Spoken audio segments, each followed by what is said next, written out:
ግንቦት 24 የኢትዮጵያ ሕዝብ በታሪኩ ገጾች ላይ በራሱ እጅ አዲስ ምዕራፍ የጻፈበት የነጻነትና የዲሞክራሲ ጥማቱን በተግባር የመሰከረበት ታሪካዊ ዕለት። እስከ እኩለ ሌሊት ድረስ በድካም ባልዛሉ እግሮችና በተስፋ በበሩ አይኖች ሕዝቡ በጽናት ቆመ።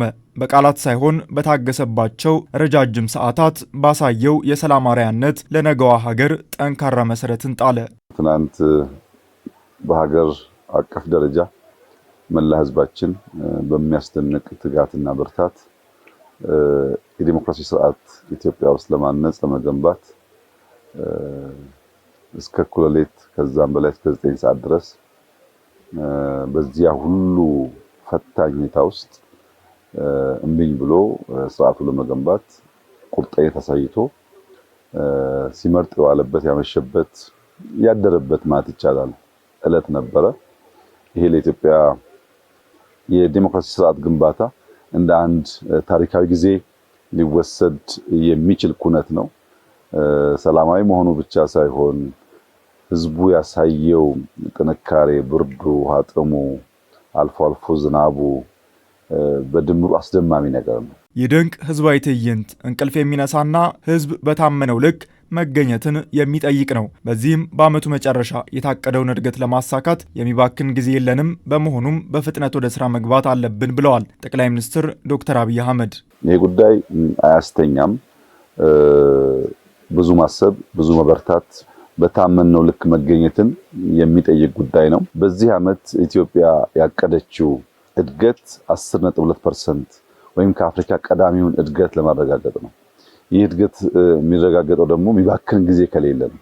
አሁን የቀረን 1 ወር ከ5 ቀን ነው። ሰኔ 30 የዚህ ዓመት የበጀት ስራ የሚከናወንበት የሚጠናቀቅበት ጊዜ ነውና ያ ጊዜ እንዳያልፍብን ፈጥነን ወደ ስራ ለመግባት ሁላችንም በዚህ ስራ እንገኛለን። እንጦጦ አስደናቂ ቦታ ነው። ቀደም ሲል ከእንጦጦ እስከ ፒኮክ እስከ ቦሌ ያለውን የውሃ ዳርቻ እናልማ። የሸገር ፕሮጀክት የሚባለው ይሄ ነው።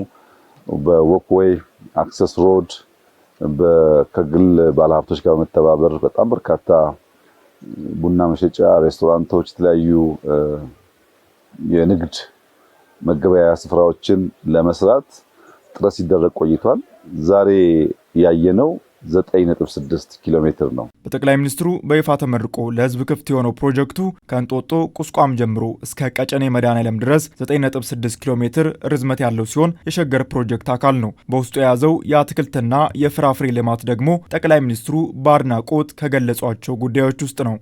በዚህ ውስጥ ያስደነቀኝ ነገር እንጦጦ አካባቢ ስንጀምር የእንጆሪ ልማት ሙከራ ተደርጎ ነበርና እንጆሪ ልማት አዲስ አበባ ላይ በእነዚህ ያለ አልቲቲዩድ እንደሚመረት ከዚህ ቀደም እምብዛም አናውቅም። እንሞክር ተብሎ ነው የጀመርነው።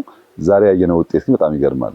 እንጆሪ ደግሞ እንደሰማሁት ዛሬ በየ2 ቀኑ የሚለቀም ነገር ነው። እንደ ቡና ዓመት ጠብቀህ እንደ ፓፓያ ወራት ጠብቀህ አይነት ሳይሆን በየቀኑ በየ2-3 ቀኑ የሚለቀም ነገር ነውና ይሄን ነገር ብናስፋፋ አዲስ አበባ አካባቢ ዋጋው ውድ ነው። ለአገር ውስጥ ገበያም ለውጭም ልናውለው እንደምንችል የሚያመላክት ነገር አለ።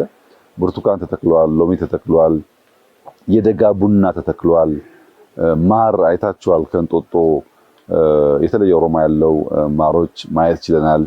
እንደዚህ አይነት የከተማ እርሻን የሚያሳልጡ ምግብ ለማምረት የሚያግዙ ውሃውን ለፍሩት ውሃውን ለኢንዲጂኒየስ ዛፎች ውሃውን ለሚበሉ ነገሮች መጠቀም የምንችልበትን እድል የሚሰጥ ስራ ሆኖ አግኝቼዋለሁ። በአካባቢው የባህር ዛፍን በማስወገድ በምትካቸው ሀገር በቀል ዛፎችን የመትከል ስራም ተከናውኗል። በመሬት አቀማመጡ የተነሳም አፈሩ እንዳይሸረሸር በኮንሶ ሀገር በቀል የእርከን ጥበብ አማካኝነት ውብ ተደርጎ ተሰርቷል። ተራራማ አካባቢ ስለሆነ አፈር ዝናብ ሲመጣ ተጠርጎ ስለሚሄድ ያን አፈር ለመከላከል የተሰሩ እርከኖች በኮንሶ ሙያተኞች ነው የተሰሩት።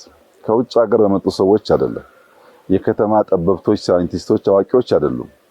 በገጠር ያለው የሀገራችን ነዋሪ ለከተማም አስተዋጽኦ ማድረግ የሚችለው ዕውቀት፣ ብቃት እንዳለ ያየሁበት ነው። የኮንሶ እጅ ተራራ ላይ የሚሰሩትን የእርከን ስራ በምትመለከትበት ጊዜ በፍጹም ከማሽን ውጪ በዛ ፕሪሲሽን ሰው ይገነባዋል ተብሎ አይታሰብምና ኢትዮጵያ ውስጥ በግራ በቀኝ ስንሄድ የተለያዩ እውቀቶች አሉ፣ ብቃቶች አሉ። እነሱም ማስተባበር፣ ማቀናየት የከተማውን ለገጠር የገጠሩን ከተማ ማምጣት ብንችል ምን ያክል ሀገራችንን ማስዋብ፣ መለወጥ፣ ማሳመር እንደምንችል ያየሁበት ነው። ሀገር በምኞት አትገነባም፣ በልመናም ከፍ አትልም። ከድህነት አዙሪት ወጥታ የሚገባትን የእድገት ማማ ትጨብጥ ዘንድ ብቸኛውና አማራጭ የሌለው መንገድ ስራ ብቻ ነው። ለዚህም ኢትዮጵያውያን በአንድነት ይተባበሩ የጠቅላይ ሚኒስትሩ መልእክት ነው። እንግዲህ በድምሩ ከእንጦጦ ጀምሮ እስከ ቦሌ ያለው የሪቨርሳይድ ፕሮጀክት በአብዛኛው ተጠናቋል። ዛሬ ከምናስመርቀው ውጭ የሚቀሩን ስፍራዎች አሉ።